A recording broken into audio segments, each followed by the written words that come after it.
Yes. Now, page number 46. A 3-year study using satellites and aerial photography conducted by the United Nations warns that the environment has deteriorated so badly that it is critical in many of the 88 countries investigated. Now, नानी कह रहे हैं कि 3-year studies करी किसके through satellites and aerial photography से और United Nations ने, और ये जो इन्वेस्टिगेशन हुई है वो ऑलमोस्ट 88 कंट्रीज़ में हुई है और वहाँ की कंडीशन क्रिटिकल है, has deteriorated so badly that it is critical in many of the 88 countries investigated. 88 countries में इन्वेस्टिगेशन के बाद पता चला कि इन 88 कंट्रीज़ में जो इन्वायरमेंट की हालत है वो बहुत ही बिगड़ती जा रही है, क्रिटिकल है, एंड डेटेरिएटेड मीन्स खराब हो जाना। Okay, now there can be no doubt that the growth of world population is one of the strongest factor distorting the future of human society. अब इसमें कोई शक की बात नहीं है, there is no doubt कि ये जो growth of the world population ये एक ह्यूमन सोसाइटी को डिस्टॉर्ट करने का सबसे स्ट्रॉन्गेस्ट फैक्टर बना हुआ है। डिस्टॉर्टिंग स्टूडेंट्स होता है डिफॉर्म करना, डिसफिगर करना, उसको ख़राब कर देना, और ये ह्यूमन सोसाइटी के लिए सबसे ही जो स्ट्रॉन्गेस्ट रीज़न है दैट उसकी जो हालत है वो ख़राब हो गई है, that is the rapid growth of world population. It took mankind more than a million years to reach the first billion. First billion में पहुंचने तक मिलियन ईयर्स लगते थे। It took mankind more than a million years to reach the first billion. First billion के लिए million years लगे। That was the world population around the year 1800, and this was the population of around 1800. Okay, the population in that year was first billion. Now, by the year 1900, it means after the 100 years, a second billion was added. Second billion add हो गया, ठीक है, second billion हो गया यहाँ पर, and the 20th century has added another 3.7 billion. 20th century में 3.7 billion हो गया, यानी 2 plus 3.7 billion, it means 5.7 billion. The present world population is estimated at 5.7 billion. Every 4 days the world population increases by 1 million, means हर 4 दिन में 1 million से increase हो जाती है हमारी population. So, now fertility falls as income rise, education spreads and health improves. Fertility falls as income rise, education spreads and health improves. Thus, development is the best contraceptive, but development itself may not be possible if the present increase in the number of countries. Yes, fertility falls as incomes rise, education spreads and health improves. Thus, development is the best contraceptive, but development itself may not be possible if the present increase in number continues.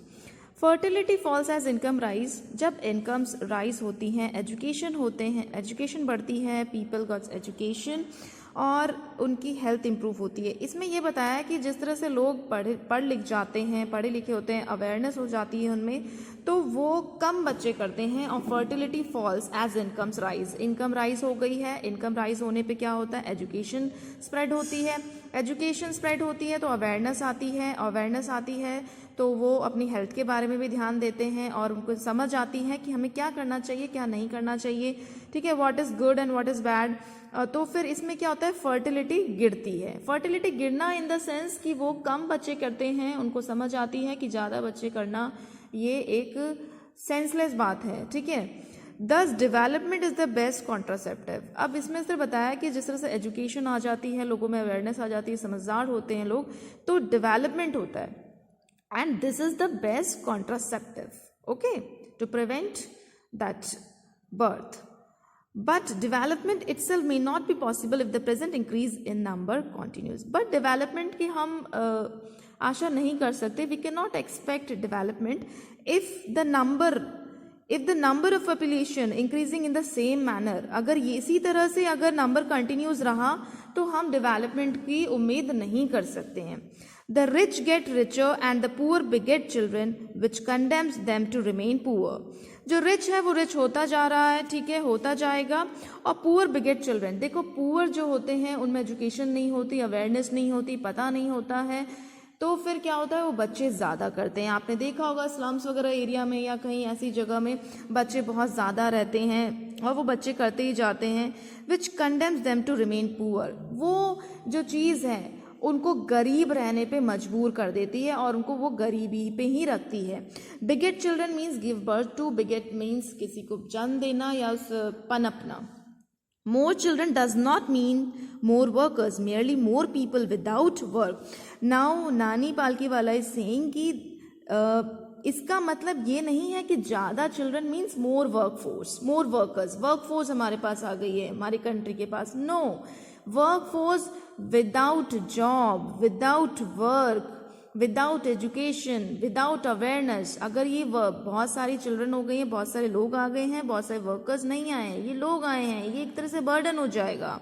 It is not suggested that human beings be treated like cattle and compulsorily sterilized. अब इसमें ये बताया जा रहा है कि ऐसा नहीं है कि it is being suggested that to treat the human beings as the human beings treat the animals and they sterilized the animals. Means sterilize कर देना या फिर उनको प्रोडक्शन के लिए जब रोक देते हैं वो स्टरलाइजेशन होता है, ठीक है, कि हम जानवरों की तरह ह्यूमन बींग्स को भी ज़बरदस्ती इस बच्चा पैदा करने से रोक दें. ऐसा नहीं है कि हम एनिमल्स की तरह से ट्रीट करें कि हमें पॉपुलेशन कम करने के लिए ये तरीका अपनाना चाहिए. But there is no alternative to voluntary family planning without introducing an element of coercion. But फिर भी एक ऑल्टरनेटिव नहीं छूट रहा है, मतलब कोई एक रास्ता नहीं है इसके अलावा कि जो वॉलंटरी लोग करें, कि वॉलंटरी लोग कर लें इसमें कि अपनी विल से इस चीज़ को समझें एंड पॉपुलेशन बढ़ाने में इतना ज़ोरों शोरों से नहीं आए और समझें कि हमें पॉपुलेशन इंक्रीज़ नहीं करनी, इतने बच्चे इतने ज़्यादा पैदा नहीं करने चाहिए. तो ये समझ खुद नहीं आ रही है.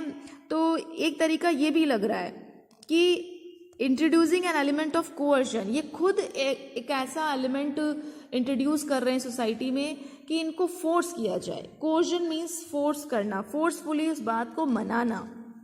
The choice is really between control of population and perpetuation of poverty. Now student, choice है बिटवीन कंट्रोल ऑफ पॉपुलेशन या मतलब हमारे हाथ है चॉइस की, या तो हम पॉपुलेशन कंट्रोल कर लें या फिर ये पॉपुलेशन बढ़ती है तो फिर किसका जन्म होता है स्टूडेंट्स, पॉवर्टी ही बढ़ती रहती है.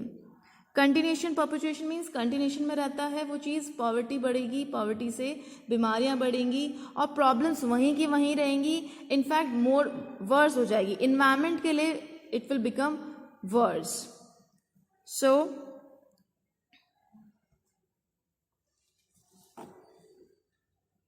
So this was explained by Nani Palkiwala in this para. Now, the population of India is estimated to be 920 million today, more than the entire populations of Africa and South America put together. Now, Nani Palkiwala is saying कि 920 million है population India की in 1994 when the article was written by him. So he is saying that it is equal to the total population of Africa and South America. These are the continents और इन दोनों की मिलाकर 920 million बनती है India की. No one familiar with the conditions in India would doubt that the hope of the people would die in their hungry hutments unless population control is given top most priority. अगर आप population control को अगर top most priority नहीं दोगे तो जितने भी हमारे ड्रीम्स हैं, जो भी एक अच्छी आशावादी हम एक प्लैनेट सोचते हैं, अपनी लाइफ सोचते हैं, वो वहीं पर दम भर देगा और मर जाएगा. For the first time in human history we see a transcending concern. Student, transcending concern होता है concern that existed for a long time and has passed down from one generation to another. बहुत लंबे time से जो चलता आ रहा है. The survival not just of the people but of the planet. We have begun to take a holistic view of the very basis of our existence. अब एक हम holistic view देख रहे हैं. holistic view means हमें चारों angle से सोचना पड़ेगा प्लैनेट के लिए अगर हम अपना एग्जिस्टेंस भी चाहते हैं, जो हमारा एग्जिस्टेंस वही बेसिस है because of the planet. The environment problem does not necessarily signal our demise, it is a passport for the future. ये जो इन्वायरमेंटल प्रॉब्लम्स हैं, ये जो हमारे खतरा बना हुआ है, वो नहीं है ज़रूरी कि वो एक डिमाइज यानी डेथ, एक एंड का सिग्नल दे रही है, बल्कि वो एक पासपोर्ट भी है हमारे फ्यूचर का. मीन्स हमारा फ्यूचर कैसा होगा वो भी हमें दिखा देता है. The emerging new world vision has ushered in the era of responsibility. Ushered means guide someone somewhere. अब ये जो emerging new vision आया है, world vision means green movement आया है, उसने हमें हमारी एक नए era की तरफ ले गया, era of responsibility. That we have some responsibilities on our shoulders towards our planet. It is a holistic view, an ecological view, seeing the world as an integrated whole other than a dissociated collection of parts. Holistic view, ecological view means सारे system, जो principal system हैं, fisheries, croplands, grasslands, forest, उन सब के angle से हमें सोचना होगा कि किस तरह से हमें धरती को बचाना है. हम अलग नहीं हैं, हम इसी का ही हिस्सा हैं. Industry has a most crucial role to play in this new era of responsibility. What a transformation would be affected if more business men shared the view of the chairman of DuPont, Mr. Edgar S. Woolard, who 5 years ago declared himself to be the company's chief environmental officer. Students, उससे पहले एक line है, industry has the most crucial role to play in this new era responsibility. Industry से सबसे ज़्यादा responsibility बताइए industry पे. क्यों? क्योंकि जितने भी हमारे सेक्टर्स हैं, फिशरीज हैं, ग्रासलैंड्स, क्रॉपलैंड्स, ये सारे, क्योंकि ये सब जाके कहाँ पर यूज़ होते हैं? इंडस्ट्रीज में, to produce finished products. These are the raw materials. और रॉ मटेरियल्स के कौन देता है? हमें नेचर देता है. तो रॉ मटेरियल सबसे ज़्यादा यूटिलाइज कौन कर रहा है? इंडस्ट्रीज कर रही हैं. तो इंडस्ट्री के कंधों पे ज़्यादा बड़ी जिम्मेदारी है प्लैनेट की तरफ, कि हम इस तरह से ग्रोथ की तरफ या डेवलपमेंट की तरफ ना भागें कि हमें नेचुरल रिसोर्सेज से हाथ धोना पड़े या कॉम्प्रोमाइज़ करना पड़े, या हमारी फ्यूचर जनरेशन को भी ये जो बुरी स्थिति है वो देखनी पड़े. सो एक कंपनी के चेयरमैन है जो डू पॉइंट कंपनी, बहुत ही famous company, mister Edgar C S Woolard, उन्होंने क्या कहा था 5 साल पहले? They declared himself to be the company's chief environmental officer. Students, chief environmental officer, हम अब उन्हें सीईओ बताया है अपने आप को. सीईओ हम बोलते हैं चीफ एग्जीक्यूटिव ऑफिसर को, लेकिन उन्होंने यहाँ पर एग्जीक्यूटिव की जगह बताया environmental officer. He said our continued existence as a leading manufacturer requires that we excel in environmental performance. ये हमारी जो continued existence है ना as a leading manufacturer, ये हम अपने environmental जो काम है, जो हमारे environment की तरफ जो हमारा performance है वो excellence हो, उसमें हम show करें. ठीक है, हमारी बहुत सारी responsibilities बनती है इस environment को बचाने की तरफ. Now, of all the statements made by Margaret Thatcher during the years of her prime ministerships, none has passed so decisively into the current coin of English usage as her felicitous words. Margaret Thatcher के बारे में बोला है. Margaret Thatcher students UK की prime minister रह चुकी है. तो बोला है कि कोई भी भाषण में, कुछ भी वर्ड्स में इतनी बात नहीं थी, कुछ इतना नहीं लगा.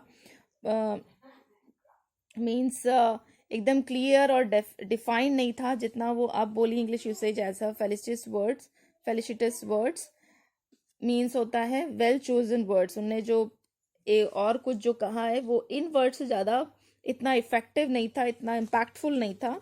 क्या कहा उन्होंने? No generation has a free hold on this earth. All we have is a life tenancy with a full repairing lease.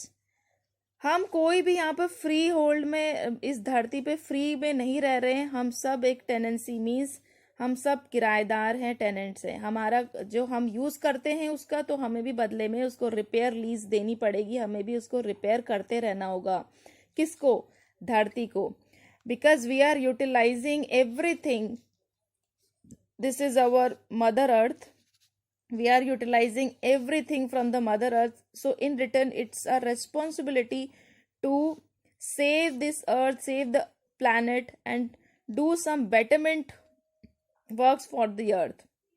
सो एक हम कोई भी इसमें फ्री में नहीं रह रहे हैं, हमारी जिम्मेदारी बनती है, हम एक टेनेंट है, कोई भी यहाँ परमानेंट रहने के लिए नहीं आया है, एक परमानेंट ओनरशिप नहीं है. The free hold word means permanent ownership नहीं है किसी की. Life, all we have is a life tenancy.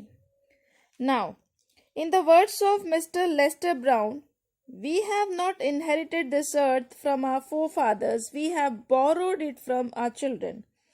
अब बोला है मिस्टर लेस्टर ब्राउन ने कि हम इस तरह से नहीं सोचे कि हमारे फोर फादर्स से, हमारे पूर्वज से हमें ये धरती विरासत में मिली है, बल्कि हमें ये सोचना चाहिए कि हमने अपने चिल्ड्रन से बोरो करी है. चिल्ड्रन से बोरो करी है, तब हम सोचेंगे कि हमें ये चुकाना है, कर्ज चुकाना पड़ेगा.